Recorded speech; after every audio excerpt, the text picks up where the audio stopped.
Hi guys, welcome back to my channel. ಎಲ್ಲರೂ ಆರಾಮಾಗಿದ್ದೀರಾ ಅಂತ ಅಂದ್ಕೊಂಡಿದ್ದೀನಿ. ನಾನು ಆರಾಮಾಗಿದ್ದೀನಿ. ಸ್ವಲ್ಪ ಕೆಲಸ ಇತ್ತು, ಹಂಗಾಗಿ ಸ್ವಲ್ಪ ಊರ ಕಡೆ ಹೋಗಬೇಕಾಗಿತ್ತು. ಊರ ಕಡೆ ಹೋಗುವಷ್ಟರಲ್ಲಿ ಸಂಜೆ ಆಗಿಬಿಟ್ಟಿತ್ತು. ಸಂಜೆ ಗ್ರೀನ್ರಿ ಎಲ್ಲ ನೋಡೋಕ್ಕೆ ಎಷ್ಟು ಚೆನ್ನಾಗಿತ್ತು ಗೊತ್ತಾ. ಸುತ್ತಲೂ ಹೂವಿನ ಗಿಡಗಳು ಅದೆಲ್ಲ ನೋಡ್ತಾ ಇದ್ರೆ ಏನೋ ಒಂಥರ ಖುಷಿ ಅನ್ನಿಸ್ತಾ ಇತ್ತು. ಅದರ ಮಧ್ಯೆ ಇವಾಗ ಜಾಕ್ ಫ್ರೂಟ್ ಸೀಸನ್ ಅಲ್ವಾ, ಜಾಕ್ ಫ್ರೂಟ್ ಕಬಾಬ್ ಮಾಡೋಣ ಅಂದ್ಬಿಟ್ಟು ಜಾಕ್ ಫ್ರೂಟ್ ಕಿತ್ಕೊಂಡು ಬರೋಣ ಅಂತ ಹೋಗ್ತಾ ಇದ್ದೀವಿ. ನೋಡಿ ಬನ್ನಿ ಹೇಗಿತ್ತು ಏನು ಅಂತ. ಅಲ್ಲಿ ಪುಟ್ಟದಾಗಿರುತ್ತಲ್ವ, ಅದನ್ನು ಕೊತ್ತೆಕಾಯಿ ಅಂತ ಕರಿತೀವಿ. ಇದರಲ್ಲಿ ಬಸ್ಸಾರು ಮಾಡ್ತಾರೆ. ನನ್ನ ಫ್ರೆಂಡ್ ಒಬ್ಬರು ರೆಸಿಪಿ ಹೇಳಿದ್ರು, ಕೊತ್ತೆಕಾಯಿ ಕಬಾಬ್ ಮಾಡಿದ್ರೆ ತುಂಬ ಟೇಸ್ಟಿಯಾಗಿರುತ್ತೆ ಅಂತ. ಫ್ರೆಶ್ ಆಗಿ ಸಿಗ್ತಾಯಿದೆ. ಸೀಸನ್ ಬೇರೆ ಅಲ್ವಾ, ಮಾಡೋಣ ಅಂತಂದ್ಬಿಟ್ಟು ಕಟ್ ಮಾಡ್ಕೊಂಡು ಹೋಗ್ತಾಯಿದ್ದೀನಿ. ನೋಡಿ, ಇವಾಗ ತಾನೇ ಕಿತ್ಕೊಂಡು ಬಂದಿದ್ದೀವಿ. ಇನ್ನೂ ಹಾಲು ಸೋರ್ತಾ ಇದೆ.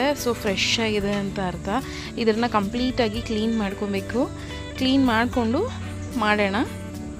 ಅದರ ಮೇಲಿರೋ ಹಸಿರಾಗಿತ್ತಲ್ವ, ಆ ಪೂರ್ತಿ ಹಸಿರಾಗಿರೋದನ್ನೆಲ್ಲನೂ ತೆಗೆದುಬಿಡಬೇಕು. ಅಂದರೆ ನೀಟಾಗಿ ಅದನ್ನು ಬಿಡಬೇಕು.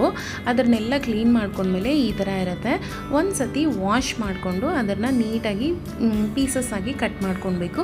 ತುಂಬ ಸಣ್ಣ ಸಣ್ಣ ಪೀಸಸ್ ಮಾಡ್ಕೊಬೇಡಿ, ಬೇಕಂದರೆ ಬೆಂದೋಗ್ಬಿಡುತ್ತೆ ಬೇಗ ಅಂತಂದ್ಬಿಟ್ಟು. ಸುಮಾರಾಗಿ ಒಂದು ದಪ್ಪ ಪೀಸಸ್ಸೇ ಮಾಡ್ಕೊಳ್ಳಿ. ಇದನ್ನು ನೀವು ಬಸ್ಸಾರಾಗೂ ಮಾಡ್ಬೋದು, ಅಥವಾ ಬರೀ ಪಲ್ಯನಾದರೂ ಮಾಡ್ಬೋದು. ನಿಮಗೆ ಹೇಗೆ ಇಷ್ಟ ಆಗುತ್ತೋ ಆ ಥರ ಮಾಡ್ಕೊಂಡು ತಿಂದರೆ ತುಂಬ ಒಳ್ಳೆಯದು. ಇದೆಲ್ಲನೂ ಬೆಂಗಳೂರಲ್ಲಿ ಎಲ್ಲ ಸೂಪರ್ ಮಾರ್ಕೆಟ್ಗಳಲ್ಲೆಲ್ಲ ಸಿಗುತ್ತೆ. ಬಟ್ ಅದು ಕಿತ್ತಿ ಸ್ವಲ್ಪ ದಿನ ಆಗಿಬಿಟ್ಟಿರುತ್ತಲ್ಲ, ಅಷ್ಟು ಫ್ರೆಶ್ ಇರಲ್ಲ ಅಂತ ಅನಿಸುತ್ತೆ. ಇಲ್ಲಿ ಫ್ರೆಶ್ಶಾಗಿ ಸಿಕ್ಕಿದ್ರಿಂದ ಮಾಡೋಣ ಅಂತ ಮಾಡ್ತಿದ್ದೀವಿ. ನೋಡಿ, ಇಷ್ಟಿಷ್ಟು ದಪ್ಪ ಪೀಸಸ್ ಆಗಿ ಮಾಡ್ಕೊಳ್ಳಿ. ಇನ್ನೂ ಒಂದು ಸ್ವಲ್ಪ ದಪ್ಪ ಆದರೂ ಪರವಾಗಿಲ್ಲ ಅಂತಲೇ ಹೇಳ್ಬೋದು.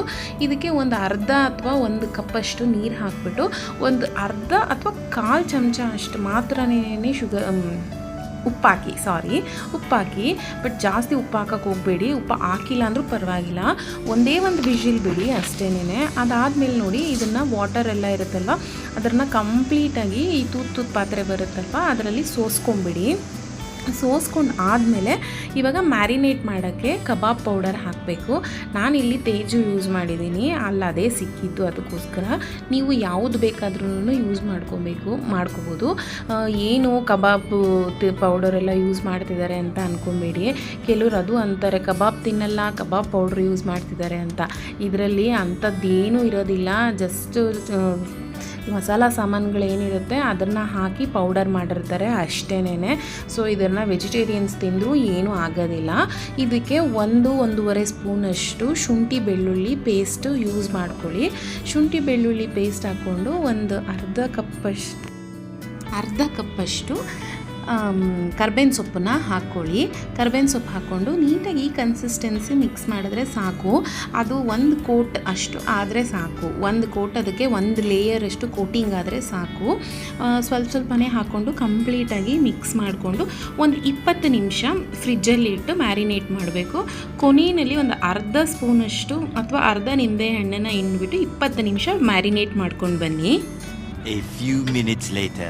ನೋಡಿ, ಇವಾಗ ಕಂಪ್ಲೀಟಾಗಿ ಒಂದು 20 to 30 ಮಿನಿಟ್ಸ್ ಬಿಟ್ಟು ಮ್ಯಾರಿನೇಟ್ ಮಾಡಿದ್ದೀನಿ.